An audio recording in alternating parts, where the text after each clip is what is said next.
महाराष्ट्रात नुकतंच पावसाळी अधिवेशन झालं। या अधिवेशनात कोणी आमदारांनी टॉवेल बनेनवर हाणामारी केली तर कोणी सुटाबुटात केली।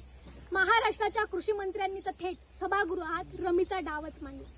हे सगळं अधिवेशनाचा काळ पाहिल्यानंतर आम्हा तमाम शेतकऱ्यांना आठवलं सन्माननीय उद्धव साहेब मुख्यमंत्री असतानाच झालेलं पहिलं अधिवेशन।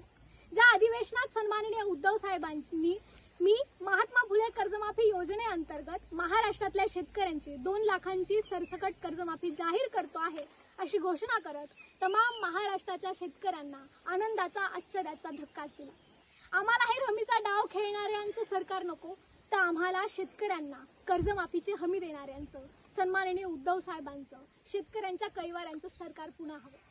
या आज महिला जमल्यात। या महिला उद्धव साहेबांच्या कार्यकाळात कर्जमाफी कर्जमुक्त झालेल्या शेतकरी महिला, ज्यांना कपाशी किंवा सोयाबीनला उद्धव साहेबांच्या काळात ऐतिहासिक भाव मिळाला।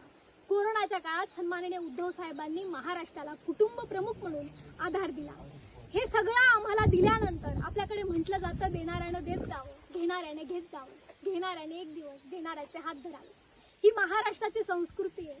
महाराष्ट्राच्या शेतकऱ्यांच्या संकट काळात उद्धव साहेब आपण आमच्या पाठीशी उभे राहिलात। आज आपला वाढदिवसानिमित्त आम्ही तमाम महिला, ज्यांनी खरंच ज्यांच्यासाठी तुम्ही आमच्यासाठी खूप केलं, अशा तमाम महिलांकडनं आपल्याला आम्ही आभारपत्र पाठवत आहोत। त्याचबरोबर हे शेतकऱ्यांचं प्रतीक असणारं नांगर आम्ही पाठवत आहोत। हे जे चुकीचं सरकार बसलंय, रमीचा डाव मांडणारं सरकार बसलंय, हे काढून पुन्हा एकदा शेतकऱ्यांचं कैवारी असणाऱ्या सरकारची पुन्हा पेरणी व्हावी, यासाठी हे शेतकऱ्यांचं प्रतीक असणारं नांगर आम्ही तमाम महिला आभारपत्रासोबत आपल्याला भेट देत आहोत। आपल्याला या वाढदिवसानिमित्त उदंड आयुष्य लाभो आणि महाराष्ट्राच्या विधानसभा गृहात आपण पुन्हा एकदा महाराष्ट्राच्या शेतकऱ्यांची सरसकट कर्जमाफीची घोषणा करावी, हीच ईश्वरचरणी प्रार्थना करतो आणि आपल्याला उदंड आयुष्य लाभो ही पुन्हा एकदा सदिच्छा व्यक्त करतो।